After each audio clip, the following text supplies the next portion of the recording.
Welcome everybody. My name is Scott Hebbard from Spark Systems, and today I'd like to present our webinar entitled Introduction to Requirements Management Using Enterprise Architect. We've already had a couple of questions saying, will this be recorded and will it be made available? And it will be made available on the Spark Systems website and on YouTube. It generally goes live on YouTube within 24 hours of the presentation, and then is uploaded to the Spark Systems website later. So thank you for joining me, and looking forward to this topic.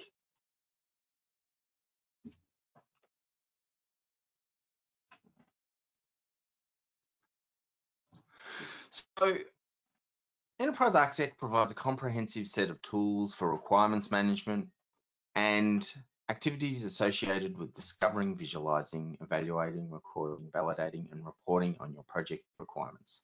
Some of the things are shown on screen here. This webinar will give a brief introduction to some of the tools and techniques that can be used to assist with requirements management. So let's start by examining the problem of using a traditional approach to gather, record, and manage requirements for a given project.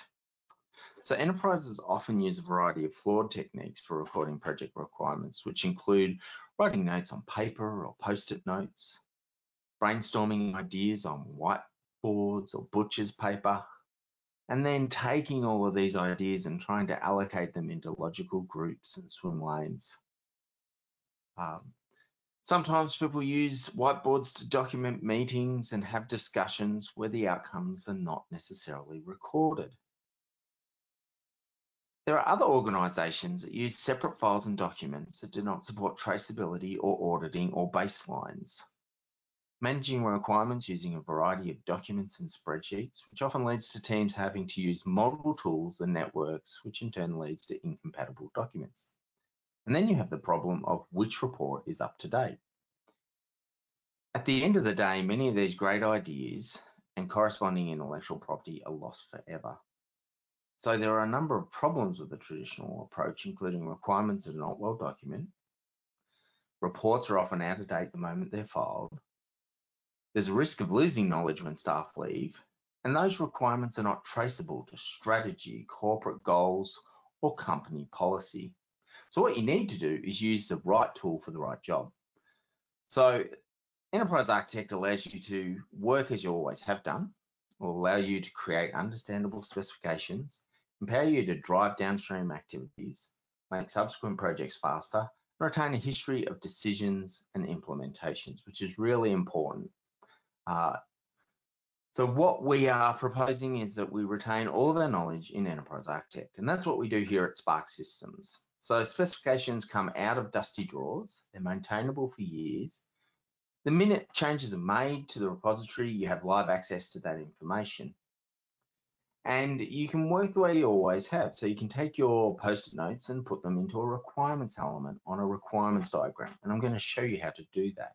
You can allocate and assign things using Kanban diagram, which can allow you to use an agile approach. If you really like spreadsheets and documents, then you can use the specification manager so you can look at a text-based view of data entry for your requirements and work the way you always have.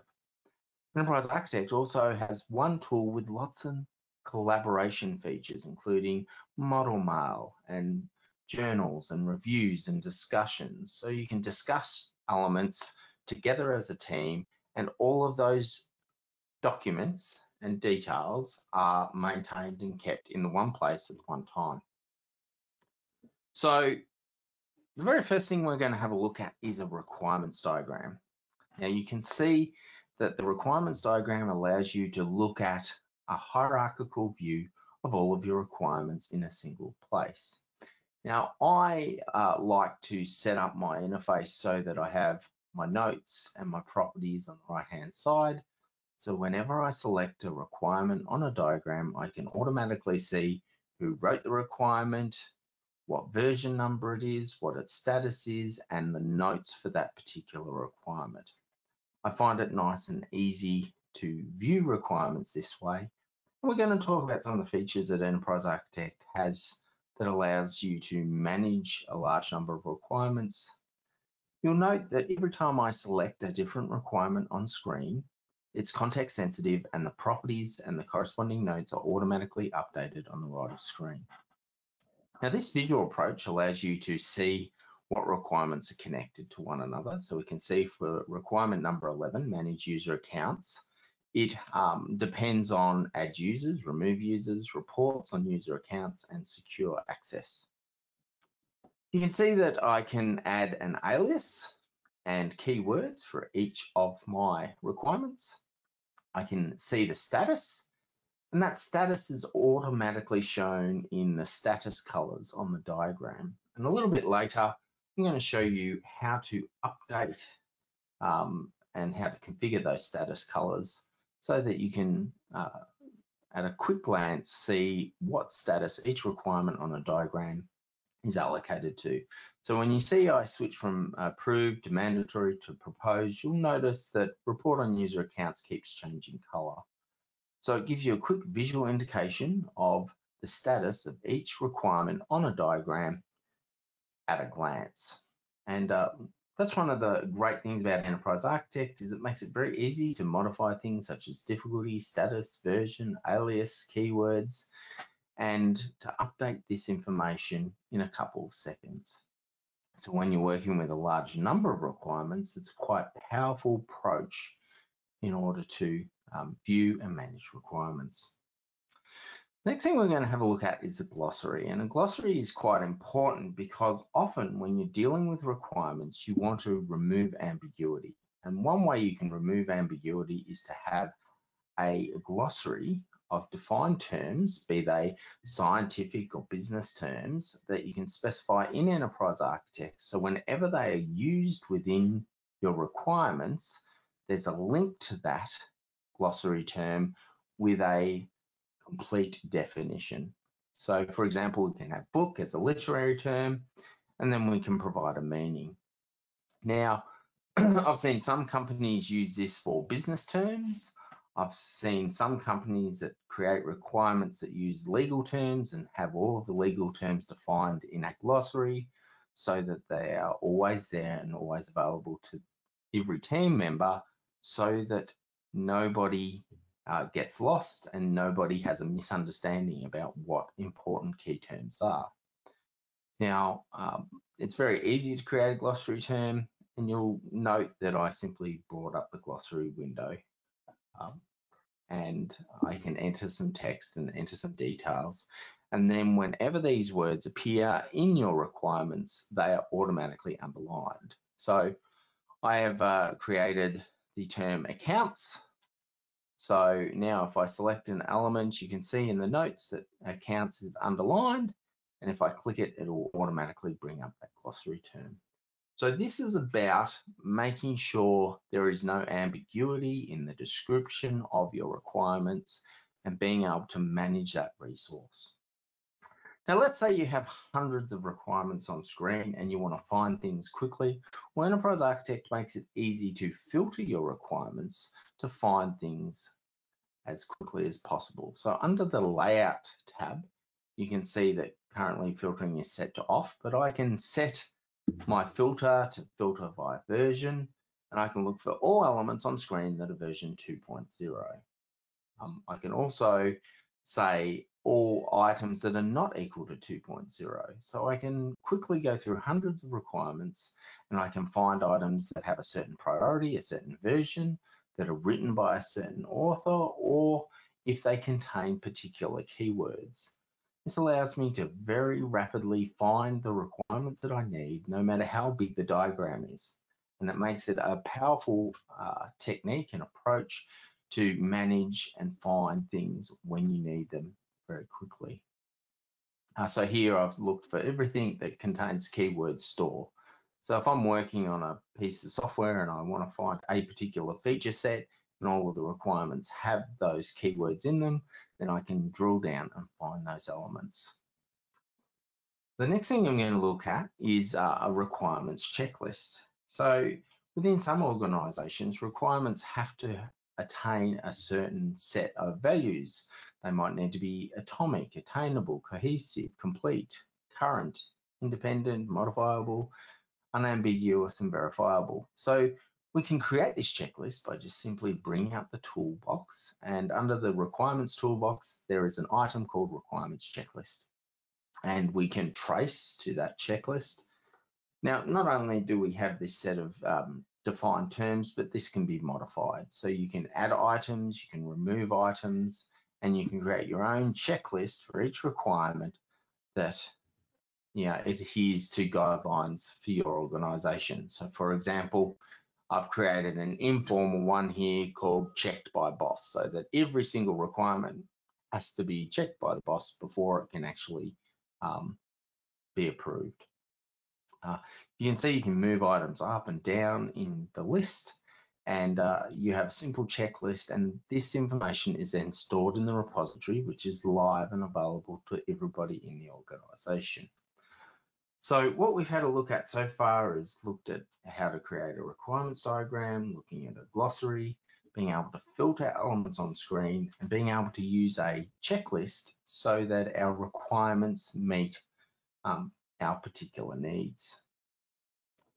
In addition to this, we're now going to have a look at compartments and linked documents. So sometimes you saw when I first looked at the requirements diagram, I had my notes and my properties on the right-hand side of the screen. But some people like to use compartments on their requirements so that they can see those notes listed all of the time. So in order to do that, I simply right-click, use the context menu, and I can bring up notes and attributes and operations and tags and display them live on screen. So if I want, I can add my notes to every single element on screen via a simple compartment, making it very easy to, once again, glance at a diagram and understand what each requirement is via a name and via a compartment. I can also add a linked document. Now, in this particular example, I'm going to have a requirements approval template added to the requirement, but some organizations have really detailed Word documents, and they say they don't want to lose those Word documents, but they still need a nice visual technique for seeing how these documents are linked and connected and how they share information. So you can add a linked document so it's then stored in the repository. You can see the little A on the icon indicates that it has an attachment or a linked document attached. So you can contain a lot of rich detail information with your requirement. And not only that, but you can link the requirement to classes, to sequence diagrams, to activity diagrams, to use cases, to user stories, and much, much more. This next feature is called Insert Related Elements, and it allows you to very quickly understand the impact that a change might have to a particular element. So you can see that you have the ability to modify a few options here. You can specify how many levels of relationships you're going to go and look at. You can look at the type of connector types that you'd like to show. You can look at the link direction, so all incoming or outgoing, and you can select the certain type of elements that you'd like to display. And they're all listed here. And in this particular instance, the refresh button is your friend, and it will refresh the list accordingly and show you what's available. So here I'm going to include all elements on screen, and I'm just going to look at requirements. It's going to automatically lay out the diagram when I'm completed. So if I make a change to manage user accounts, I can in an instant see what requirements will be impacted by that change. Now, this is something that can't be done with whiteboards and post-it notes and Word documents, but it can be done in Enterprise Architect, that you can get a detailed overview of all of the impacts a change might happen on a particular requirement. So we're now going to move on to the specification view. I was just going to have a brief look at some of the questions, and there's one question here. That's what's the difference between UML requirements and Archimate requirements. And The answer is that Enterprise Architect supports requirements both in a UML format, an Archimate format, and in BABOK, so the business analysis body of knowledge. So we have a few different types, and some of the requirements have slightly different properties and slightly different stereotypes. The requirements that I'm showing today are very simple, so they're using the extended diagram type, and I'm trying to give a nice introduction to show, here's how you create a diagram, here's how you filter, here's how you create a glossary, here's how you create some linkages, here's how you use the specification view and the specification manager. But Enterprise Architect is powerful enough that it can create requirements for SysML objects. It can create requirements for different types of projects. And Enterprise Architect is adaptable enough to cater for those different techniques. So moving along, and I can see there's going to be quite a few questions at the end, and I'll try and get to them for you. So the next thing we're going to look at is the specification view. And early on, when I talked about some of the challenges, I mentioned that the specification view allows people to work the way they have always done, and allows them to look at elements using a text-based approach. And there are many business analysts and people that deal with the requirements that, rather than a diagrammatic view that we've been looking at, they prefer to look at text. So all you have to do is right-click on the diagram and you can view your requirements in a text view. Now, the nice thing about the specification view is that at a glance, I can see the stereotype, status, difficulty, and priority of every requirement on screen. Now, I can simply drag and drop different elements into those columns if I want to modify which elements are shown on screen. You'll note the changes that are updated automatically appear on the diagram, and I can quickly switch between the specification view and the diagram view. When you do make a change and you add an element, everything's automatically sorted. You can press F2 to edit your selection, so you can edit notes directly here in the specification view, and you can use drop-down lists to alter the stereotype and the status and the difficulty and the priority. And you'll note that if you make any spelling mistakes, it can automatically be updated. Now, coming back to the question that was asked before, you can see that the stereotype here is for a different type of requirement, so I've modified it here as well. So it's really quick and easy to create new elements, and on a diagram, you can just press the space bar and you can automatically add an element from the toolbox. And using a text-based approach, you can very quickly and easily just click add new and add a new requirement. So if you're comfortable using text, it's a very quick and easy way to go. Now, this particular diagram isn't using status colors. So you can see that here we have a status of approved and implemented. So what I wanted to do is to show you how easy it is to set up a diagram so that it will show requirements status colors on screen quickly and easily. So I simply, under the Start tab, go to Preferences, and I go down and have a look at Objects, and you can see on the left-hand side, about halfway down, there's a item that says Show Status Colors on Diagrams. I'm going to select that checkbox, and now the diagram automatically shows and updates status colors. So Enterprise Architect makes it very easy to configure status colors, and you can add new ones. You'll see now that if I make changes to a requirement from approved, implemented to mandatory, the color keeps changing. And if I want to modify or add new colors, I can do that as well. So in order to do that, if I go to Layout, go to Appearance, and if I scroll down a little, I can configure status colors.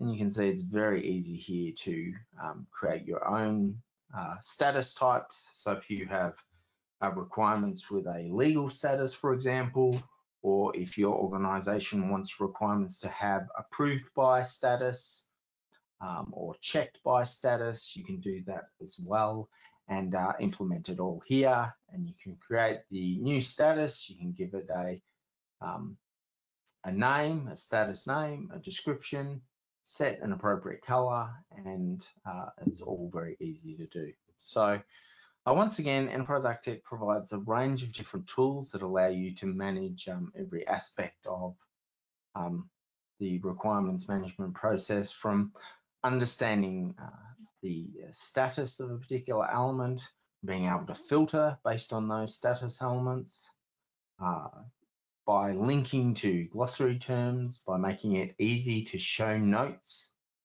by having traceability, and by being able to implement impact analysis so that if you make a change to a particular element, you can very quickly see how that's going to impact other elements within the enterprise. So I've now created a new status saying review needed and set the color to pink. And I can now use that in all my diagrams within Enterprise Architect. So the next thing I'm going to talk about is traceability, and traceability is quite powerful. Now, all of the examples that I've been using today have been from the EA example model, which ships with every copy of Enterprise Architect. So I've done this so that you can have a look at some of these diagrams at home. You can experiment with them yourself, and you can make changes, and you can better understand some of these items. So we have a requirements diagram on screen, and there are a number of different ways that we can manage and trace requirements. And you can see here that we have traceability diagrams, a relationship window, traceability window, and a relationship matrix. So let's have a look at the traceability window, and you can see in order to access it, you go to the design window, and under impact, you select trace. So let's have a look at a traceability diagram. Now, if I select any requirement, you can see that once again, the traceability window is context sensitive. So when I select an element, it automatically updates the traceability diagram.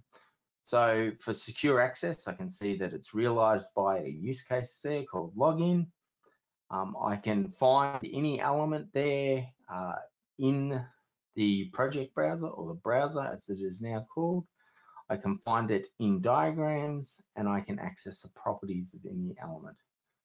If I select secure access, I can automatically say find in all diagrams. I can simply double click that element, and I can see what login looks like on the manage users use case diagram. So the traceability window not only makes it easy to find elements, but you can find them in diagrams, you can find them in the project browser, which is used for navigating, and you can see how they're connected to other parts of the model. So what's really great about this is that you can take a corporate strategy or a corporate policy, and that can link then to business rules and to requirements and to use cases and to user stories, all the way down to a class diagram, and you can understand what a change to corporate policy might have to your code, to your processes, to your business rules, to your requirements, all the way through. And I've also in this example included a very simple UI example so that you can see that requirements can not only impact business rules and business decisions and business policies, but you can also use requirements to design interfaces, to design simulations, to design business structures, and to design business processes. And it can all be managed and maintained within a single tool within Enterprise Architect. And then you can use the collaboration tools such as mail and chat and discussion in order to discuss these items with your colleagues. And here at Spark Systems, most of us are working from home at the moment. And so it becomes second nature to be able to use Enterprise Architect to have all of your enterprise information stored in a single location using a single tool. And if I start a discussion on an element in Enterprise Architect, I know that even if people are working from home, they can log in, they can get notified about it, and they can find out the impact. So Enterprise Architect has a range of tools that really allow you to drill down and look at traceability in quite a powerful way and be able to find how these things impact, code, class design, use cases, user stories, and much, much more. And it can all be done within Enterprise Architect. And once again, all of this is in the Enterprise Architect EA example model. So you can have a look at all of these diagrams at home and see how they work and see how they might be relevant to your particular organization. The next thing we're going to have a look at is the relationships window. So you go Start, Desktop, Design, Relationships. So it's very easy to find, and the EA example model tells you exactly how to bring up the windows. The design, share, run, and workspaces windows are really powerful. It allows you to quickly find things. So if you haven't used them before, I encourage you to have a look at them because it makes it easy to access tools. So with the relationships window, if I select any element, it will show everything that is related to that particular object. So here, when I select create account, I can see that it's linked to create account and to various other elements. So it says what the source and destination is, and it provides a lot of valuable information. So we've had a look at the traceability window and the relationships window, and the traceability diagrams all allow you to understand how things are related. And another powerful tool that we have is the relationship matrix. And the relationship matrix allows you to show how elements are interconnected.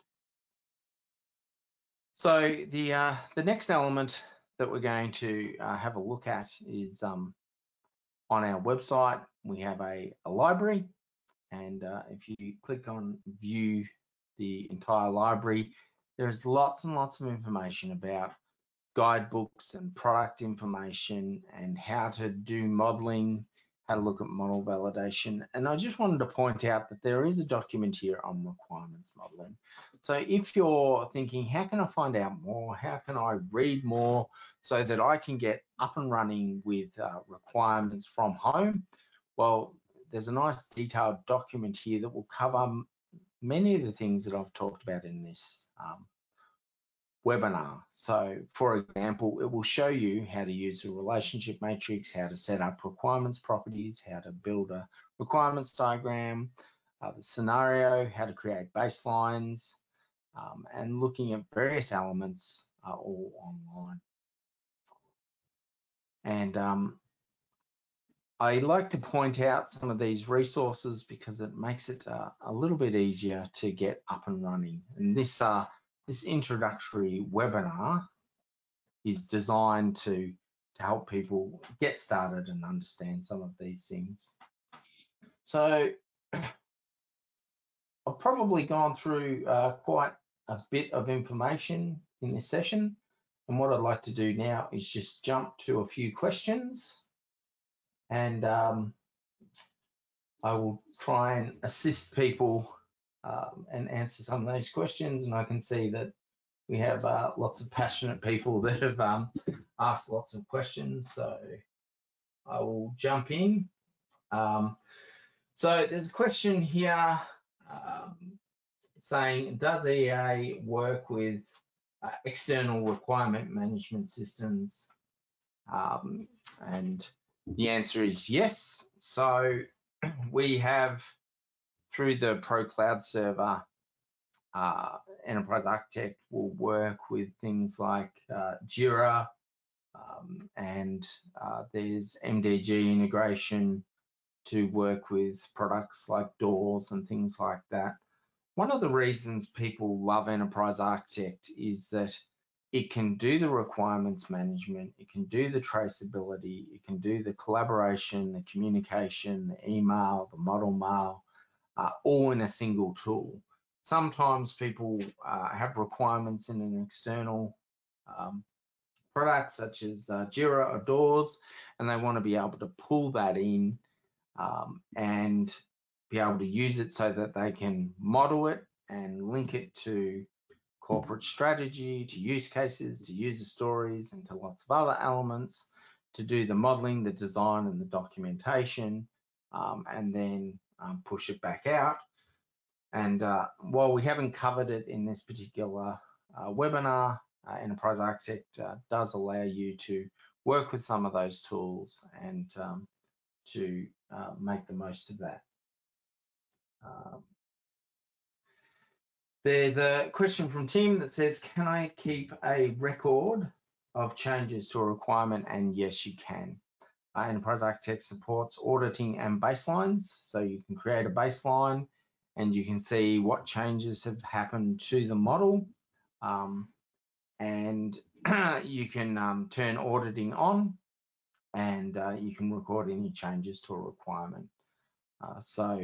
Once again, Enterprise Architect does have the tools available to easily facilitate auditing and managing those requirement changes so that you can see who's made the change, when it was made, and you can make both a visual comparison to a baseline and a text-based comparison to a baseline to see what properties have changed, what names have changed, when they were changed, and who changed them. So going back to my earlier slides, this is one of the advantages of using a tool such as Enterprise Architect to manage this process, because you can track changes, you can make sure you are aware of who's made changes when, and you can manage that auditing and recording process.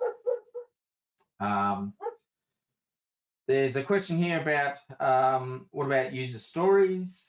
And Enterprise Architect does support user stories. And what I might do is I will just bring up Enterprise Architect now and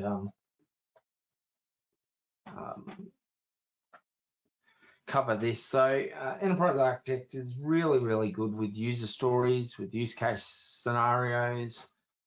So you can see I can just bring up the EA example model here. If I go into requirements, you can see that we do support user stories. I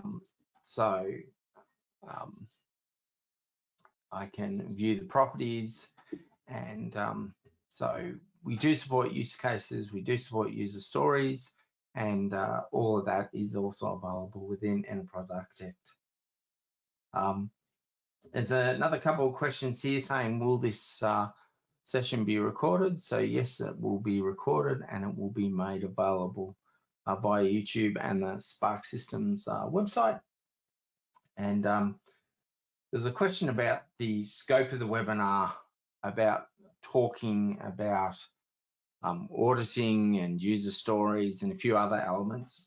But what I wanted to do in this session is just give a broad introduction to how to create diagrams and some of the things that most people find useful, such as the insert related elements. People model and design their requirements, and in less than 10 seconds, you can drag a requirement on screen, right click, say insert related elements, go 2 levels deep and look at all connected requirements and use cases with a realization link, and will automatically create this diagram for you. So that's really quite powerful.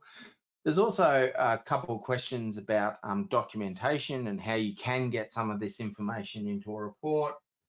And if you press F8, you can see it brings up the generate documentation window, and you can automatically generate out your model to a report. And you can have a web-based report and a different model reports, and there are different model templates. Once again, sometimes Enterprise Architect is so powerful that it's really hard to fit everything into a short webinar, but in answer to your question, yes, Enterprise Architect supports generating report documentation.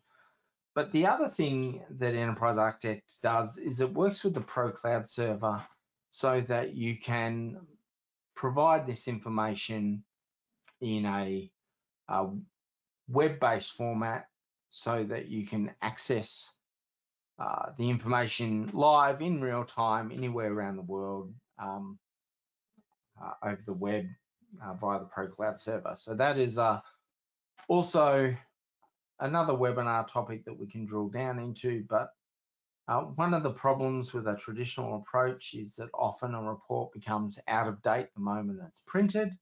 The really great thing about Enterprise Architect is that when you open Enterprise Architect, you're looking at the live repository and you're looking at information as it's being created. So you don't have to worry about whether things are out of date because you're looking at the live model. And the Pro Cloud Server takes it one step further, which allows you to then collaborate and produce a lot of web-based models. So there's a question about easy integration through CSV, import, export, and integration. So yes, that is correct. You can import requirements.